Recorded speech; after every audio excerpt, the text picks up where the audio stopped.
உங்கள் ஜாய் டிவியில் திங்கள் முதல் சனி வரை இரவு 10 மணி முதல் 10:30 மணி வரையும் மற்றும் ஒவ்வொரு வெள்ளியும் மாலை 8:30 மணி முதல் 9:30 மணி வரை. செங்கடல் இருந்தாலும் வைப்பண்டா ஒரு ஸ்டெப்பு முன்னாடி, எரிகோ வந்தாலும் வைப்பண்டா ஒரு ஸ்டெப்பு முன்னாடி, யோர்தான் வந்தாலும் வைப்பண்டா ஒரு ஸ்டெப்பு முன்னாடி, கோலியாத்து வந்தாலும் வைப்பண்டா ஒரு ஸ்டெப்பு முன்னாடி, பின்னாடி மட்டும் வச்சிட மாட்டேன். ரிவைவல் நைட் என்ற நிகழ்ச்சியின் மூலமாக தீர்க்க தரிசன செய்திகளை சகோதரர் பீட்டர் எல்விஸ் பிரசங்கிப்பார் மற்றும் சகோதரி அனிதா பீட்டர் அவர்கள் துதி ஆராதனை ஏறெடுப்பார்கள்.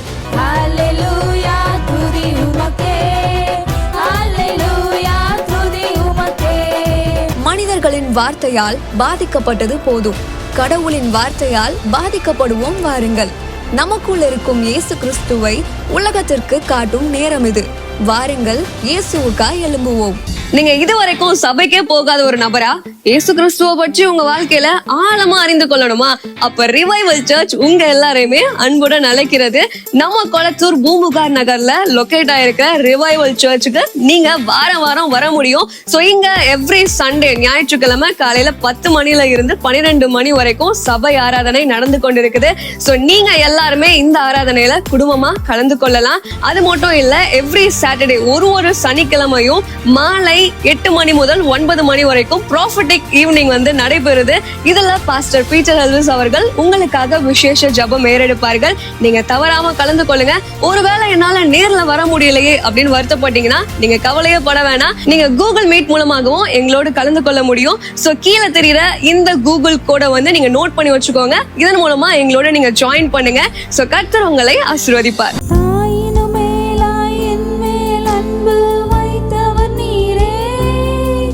ஒரு தந்தையை போல என்னை மாற்றி தேற்றிடுவீரே, தாயிலும் மேலாய் என் மேல் அன்பு வைத்தவர் நீரே. ஒரு தந்தையை போல என்னை மாற்றி தேற்றிடுவீரே, என் உயிரோடு கலந்தவரே,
ஸ்பிரிட். எல்லாம் அவரை பார்த்து சொல்லுவோமா? ஆண்டவரே உங்களை நேசிக்கிறோன்னு சொல்லுங்க. மனதார உங்களை எங்கள் உள்ளத்தின் ஆழத்துலேருந்து நேசிக்கிறோம் ஆண்டவரே. எங்கள் உள்ளத்தின் ஆழத்துலேருந்து உங்கள் மேலே நாங்கள் அன்பு வச்சுருக்கிறோன்னு சொல்லுங்கள். ஆண்டவர் நம்மளை நேசிக்கிறோன்னு நம்ம சொல்கிறத கேட்கும் பொழுது அவர் சந்தோஷப்படுகிறார். வேலையில் அவரை பார்த்து உங்களை நேசிக்கிறோன்னு சொல்லுங்கள். இருதயத்தின் ஆழத்துலேருந்து சொல்லுங்கள். தாயின் மேலாய் அவர் நம்மளை நேசிக்கிறவர். ஒரு தந்தையை போல நம்மளை தோளில் தூக்கி சுமக்கிறவர் அவர். அவருடைய நேசத்தை நமக்கு முழுவதுமாக காமிச்சிட்டார். அவர் நம்ம மேலே எவ்வளோ அன்பு வச்சிருக்கிறாருங்கிறத அவர் சிலுவையிலே நமக்கு காமிச்சிட்டார். அவருடைய நேசத்தை விட பெரிய அன்பு, பெரிய நேசம் எதுவுமே கிடையாது. அந்த அளவு அவர் நம்மளை நேசிக்கிறாரு, நம்ம மேலே அன்பாக இருக்கிறாருன்றத அவர் நமக்கு காண்பித்துட்டார். நன்றி சொல்கிறோம் ஆண்டவரே. இந்த வேளையில் நம்ம அவருக்கு என்ன செய்ய போகிறோம்? ஆண்டவர் நம்மக்கிட்ட எதிர்பார்க்கிறது என்ன? அவருடைய நேசத்தை நமக்கு முழுவதுமாக காண்பித்துட்டார். தன்னுடைய ஒரே பேரான குமாரனையே நமக்காக அவர் கொடுத்துட்டார். இந்த உலகத்தை அவர் எவ்வளோ நேசிக்கிறாரு, எவ்வளோவா அன்பு வைத்திருக்கிறாருங்கிறத அவர் காண்பித்துட்டார். இந்த நாளில் நம்ம அவருக்காக என்ன செய்ய போகிறோம்? ஆண்டவர் நம்மக்கிட்ட அதை தான் எதிர்பார்க்கிறார். இந்த வேளையில் எல்லாரும் நம்மளை நாமே ஆராய்ந்து பார்ப்போமா? அவருடைய சித்தத்தை செய்ய நம்ம ரெடியாக இருக்கிறோமா? அவருடைய சத்தத்தை கேட்கறதுக்கு நீங்கள் ரெடியாக இருக்கிறீங்களா? இதுதான் நேசத்தில் சோகமாகிறது. அவர் அன்புக்காக ஏங்குறது. 1 கொரிந்தியர் 2வது அதிகாரத்தை எடுங்களேன். எழுதி இருக்கிறபடி தேவன் தம்மில் அன்பு கூறுகிறவர்களுக்கு ஆயத்தம் பண்ணினவைகளை கண் காணவும் இல்லை, காது கேட்கவும் இல்லை, அவைகள் மனுஷனுடைய இருதயத்தில் தோன்றவும் இல்லை. நமக்கோ தேவன் அவைகளை தமது ஆவியினாலே வெளிப்படுத்தினார். ஹல்லேலூயா. இங்க பாருங்க, எழுதி இருக்கிறபடி தேவன் நமக்கு ஆயத்தம் பண்ணினவர்களை நம்ம கண்ணு காணலையா, காது கேட்கலையா, அது இருதயத்திலையும் தோணலையா.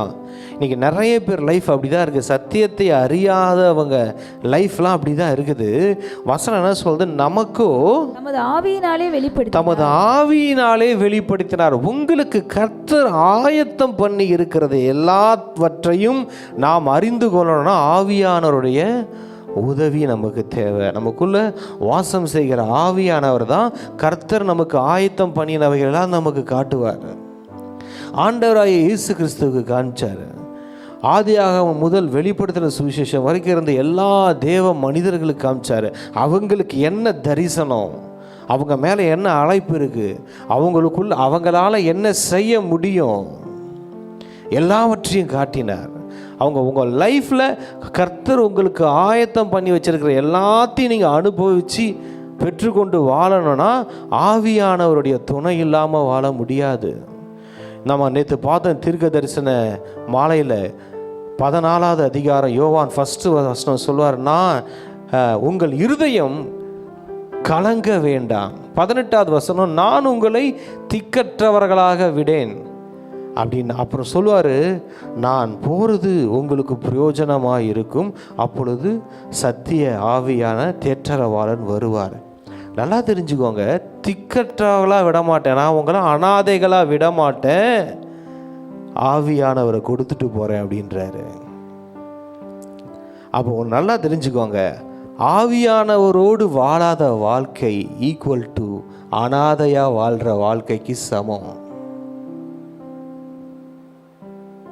நான் உங்களை திக்கற்றலாம் விட்டுற மாட்டேன். இங்கிலீஷில் ஆஃபன் இருக்கும், அனாதையாக விட்டுட மாட்டேன், நான் அனாதையாக விட்டுட்டு போல உங்களை, நான் உங்களுக்கு ஆவியானவரை கொடுத்துட்டு போகிறேன்றாரு. அப்போ அந்த ஆவியானவரை உள்ளே வைத்திருக்கிறது மாத்திரம் இல்லை, அந்த ஆவியானவரோட நம்ம ஆக்டிவேட் ஆகிற வாழ்க்கை. நமக்குள்ளே இருக்கிற ஆவியானவர் வைராக்கிய வாஞ்சையோடு இருக்கிறாராம். அறியாதிருக்கிறீர்களா? உங்களுக்குள்ள வாசம் செய்கிற ஆவியானவர் பயங்கர வைராக்கியம் வாஞ்சையோடு இருக்கிறார். என்ன எதில் வாஞ்சனா?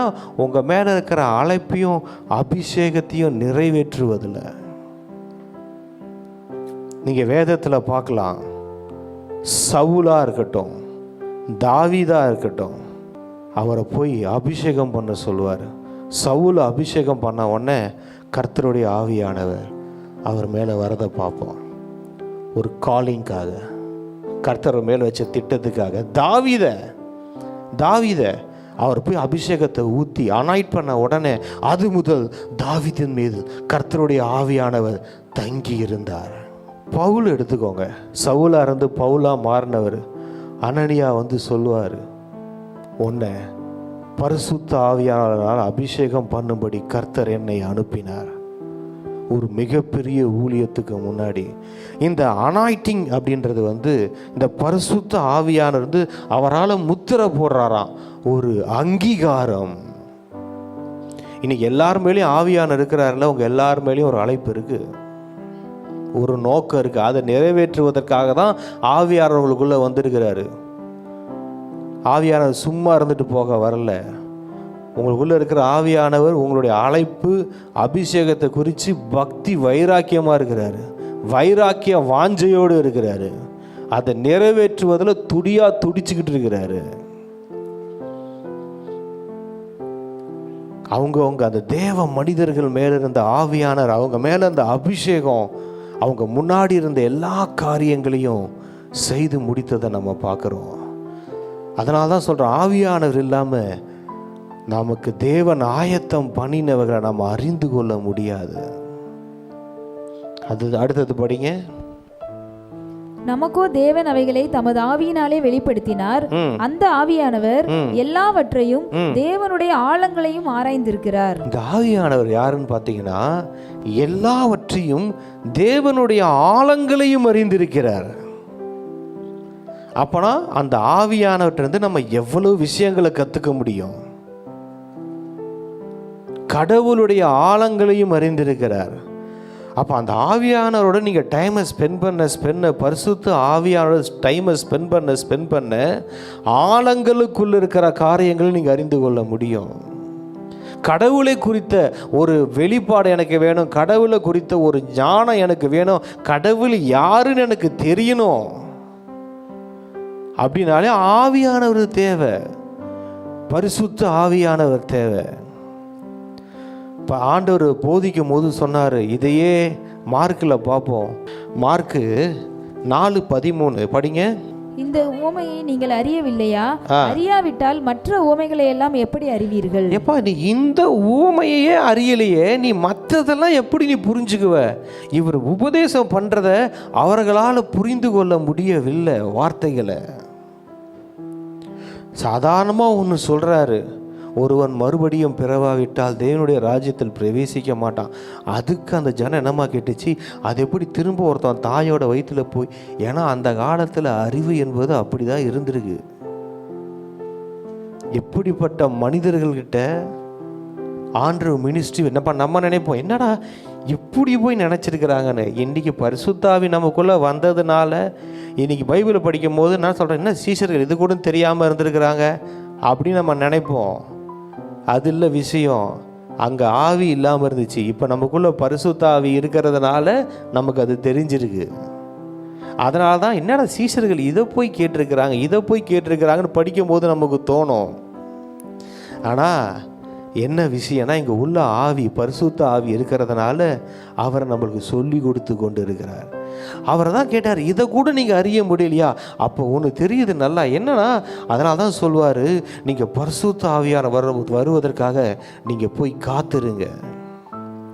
அவங்க போய் பரிசுத்த ஆவியை பெற்று கொண்டதுக்கு அப்புறம் பாருங்கள், பேதுரு போய் பரிசுத்த ஆவியானவரா ஒரு வேலைக்காரி கிட்ட பயந்து ஓடின பேதுரு, ஆக்ஸ் எடுங்க, அப்போஸ்தலர் நடபடிகளில் 4:8, மறுநாளிலே ஜனங்களுடைய அதிகாரிகளும் மூப்பரும் வேத பாரகரும் பிரதான ஆசாரியனாகிய அன்னாவும் காய்பாவும் யோவானும் அலெக்சந்தரும் பிரதான ஆசாரியருடைய குடும்பத்தார் யாவரும் எருசலேமில் கூட்டம் கூடி அவர்களை நடுவே நிறுத்தி, நீங்கள் எந்த வல்லமையினாலே எந்த நாமத்தினாலே இதை செய்தீர்கள் என்று கேட்டார்கள்.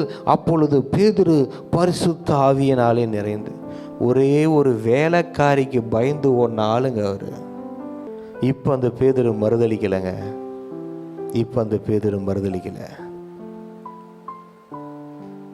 தான் பண்ண தப்பை சரி பண்ணிக்கிட்டார்.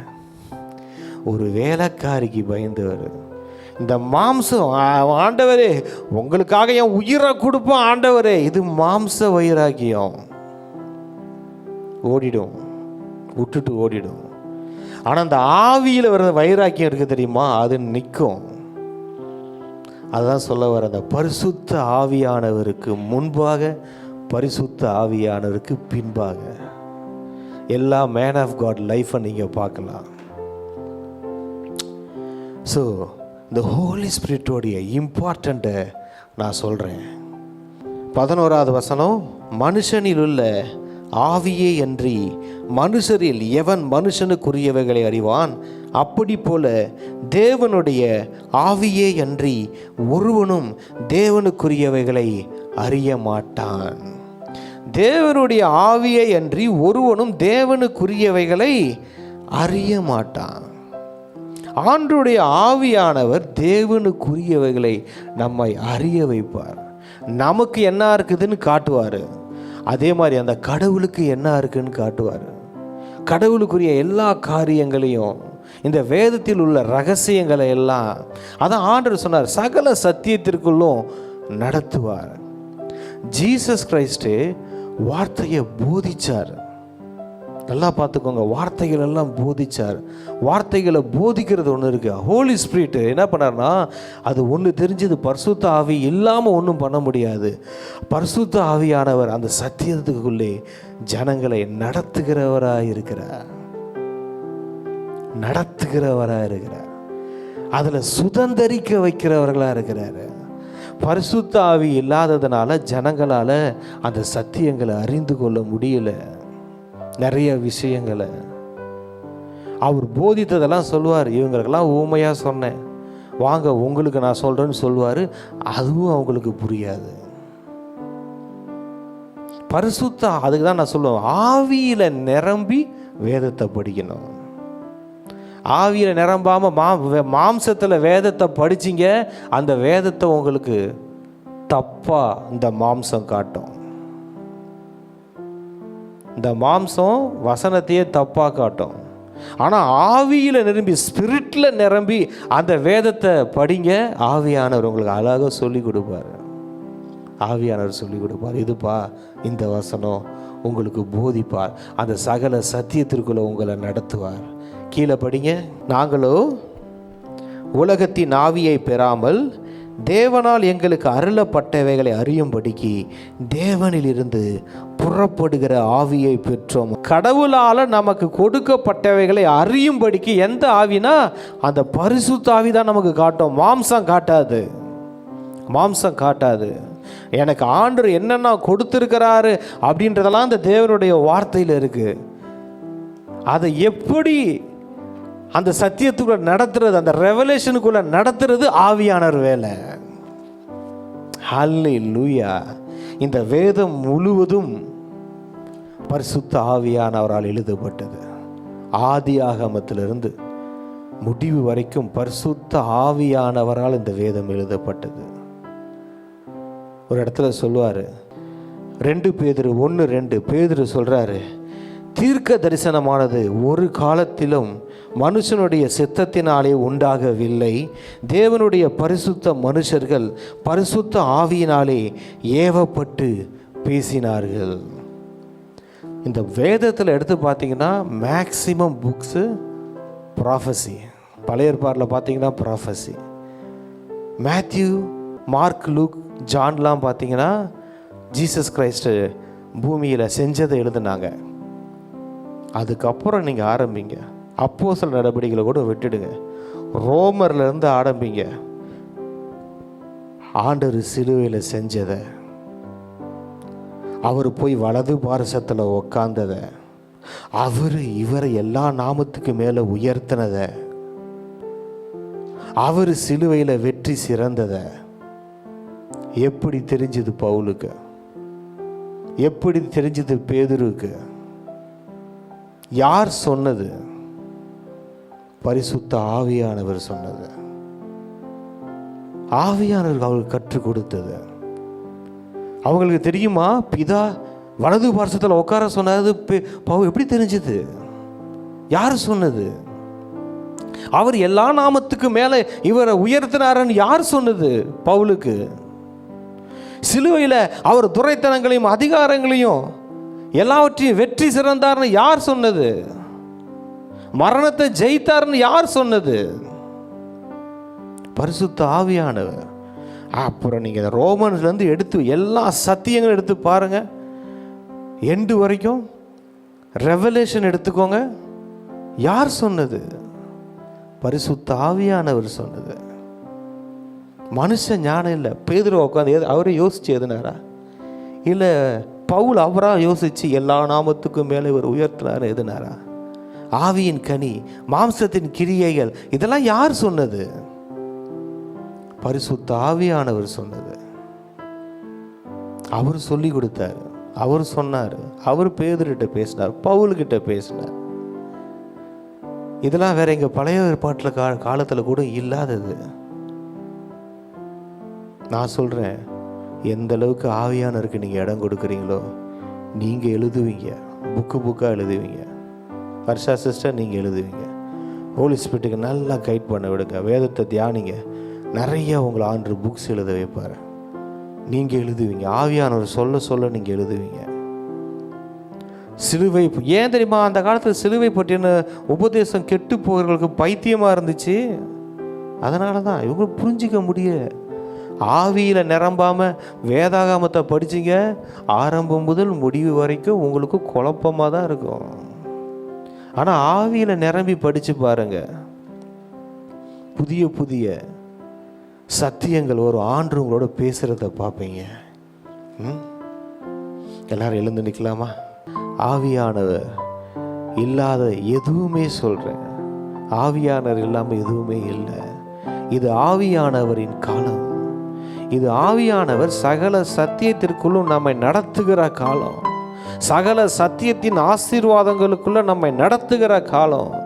ஒன்னே ஒன்று நான் சொல்கிறேன் கேட்ட, எந்த அளவுக்கு வேதத்தில் நிரம்புறீங்களோ, தேவனுடைய வார்த்தையில் நிரம்பி இருக்கிறீங்களோ, அந்த வார்த்தையை கொண்டு தான் ஆவியானவர் உங்களோடு பேசுவார்.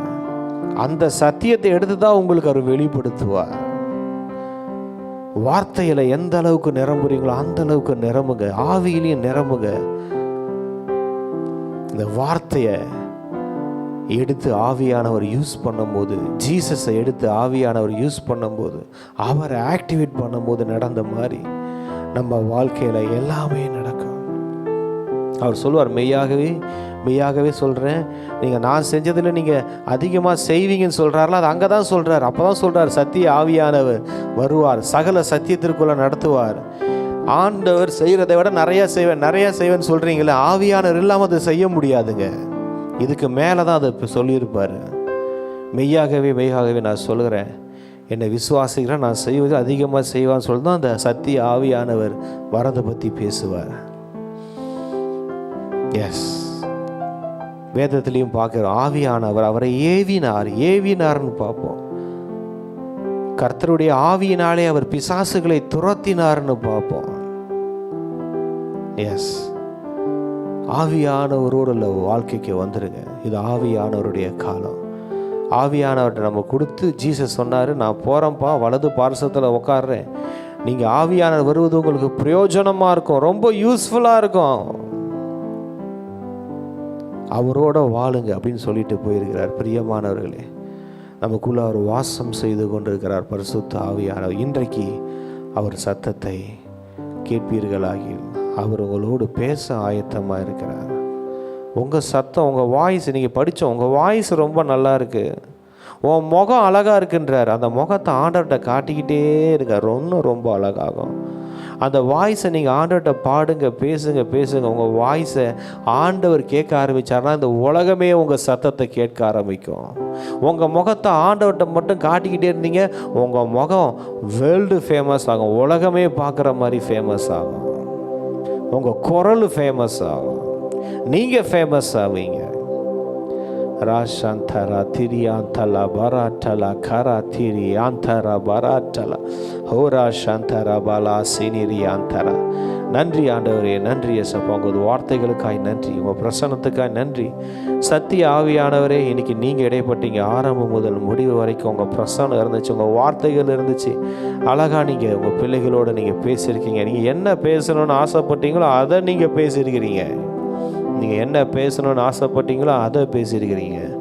தேவனுடைய வார்த்தைகளுக்காய் நன்றி அப்பா. எல்லாரையும் ஆசீர்வதிக்கிறேன். ஆன்லைனில் அட்டன் பண்ணவங்க, நேரடியாக வந்திருக்கிறவங்க எல்லாரையும் ஆசீர்வதிக்கிறேன். கர்த்தருடைய கரம் இவர்களோடு கூட இருந்து வழி நடத்தட்டும்.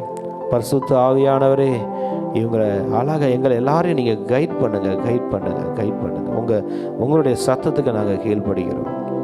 இயேசுவின் நாமத்தில் ஜெபிக்கிறோம் எங்கள் நல்ல பிதாவே, ஆமென். என் ஆத்துமாவே கர்த்தரை ஸ்தோத்திரி, என் முழு உலகமே அவருடைய பரிசுத்த நாமத்தை ஸ்தோத்திரி. என் ஆத்துமாவே கர்த்தரை ஸ்தோத்திரி, கர்த்தர் செய்த சகல உபகாரங்களையும் மறவாதே. ஆமென். கர்த்தராக இயேசு கிறிஸ்துவின் கிருபையும் பிதாவாகிய தேவனுடைய அன்பும் பரிசுத்த ஆவியானோட அந்யோன்ய ஐக்கியமும் இன்றும் என்றும் சதா காலமும் நம் அனைவரோடும் கூட இருப்பதாக. Amen, amen. God bless you, God bless you all. ஒருவர் வாழ்த்தி செல்லுங்கள். ஆமென். நீங்க இதுவரைக்கும் சபைக்கே போகாத ஒரு நபரா இயேசு கிறிஸ்துவ பற்றி உங்க வாழ்க்கையில ஆழமா அறிந்து கொள்ளணுமா? அப்ப ரிவைவல் சர்ச் உங்க எல்லாரையுமே அன்புடன் அழைக்கிறது. நம்ம கொளத்தூர் பூம்புகார் நகர்ல லொகேட் ஆயிருக்க ரிவைவல் சர்ச்சுக்கு நீங்க வாரம் வாரம் வர முடியும். சோ இங்க எவ்ரி சண்டே ஞாயிற்றுக்கிழமை காலையில 10 மணில இருந்து 12 மணி வரைக்கும் சபை ஆராதனை நடந்து கொண்டிருக்குது. சோ நீங்க எல்லாருமே இந்த ஆராதனையில குடும்பமா கலந்து கொள்ளலாம். அது மட்டும் இல்ல, எவ்ரி சாட்டர்டே ஒரு சனிக்கிழமையும் மாலை 8 மணி முதல் 9 மணி வரைக்கும் ப்ராஃபட்டிக் ஈவினிங் வந்து நடைபெறுது. இதுல பாஸ்டர் பீட்டர் எல்விஸ் அவர்கள் உங்களுக்காக விசேஷ ஜெபம் ஏறெடுப்பார்கள். நீங்க தவறாம கலந்து கொள்ளுங்க. ஒருவேளை என்னால நேர்ல வர முடியலையே அப்படின்னு வருத்தப்பட்டீங்கன்னா நீங்க கவலையே பட வேணாம். நீங்க கூகுள் மீட் மூலமாகவும் எங்களோடு கலந்து கொள்ள முடியும். சோ கீழே தெரியுற இந்த கூகுள் கோடை வந்து நீங்க நோட் பண்ணி வச்சுக்கோங்க. இதன் மூலமா எங்களோட நீங்க ஜாயின் பண்ணுங்க. சோ கர்த்தர் உங்களை ஆசீர்வதிப்பார். இந்த ஊழியத்தை ஜெபத்தினாலும் காணிக்கைகளினாலும் தாங்கும்படி உங்களை நாங்க அன்புடன் அழைக்கிறோம். காணிக்கை அனுப்ப விரும்புகிறவர்கள் ஸ்கிரீன்ல தெரியுற இந்த டீடைல்ஸை பார்த்து நீங்க அனுப்பலாம். கர்த்தர் உங்களை ஆசீர்வதிப்பார்.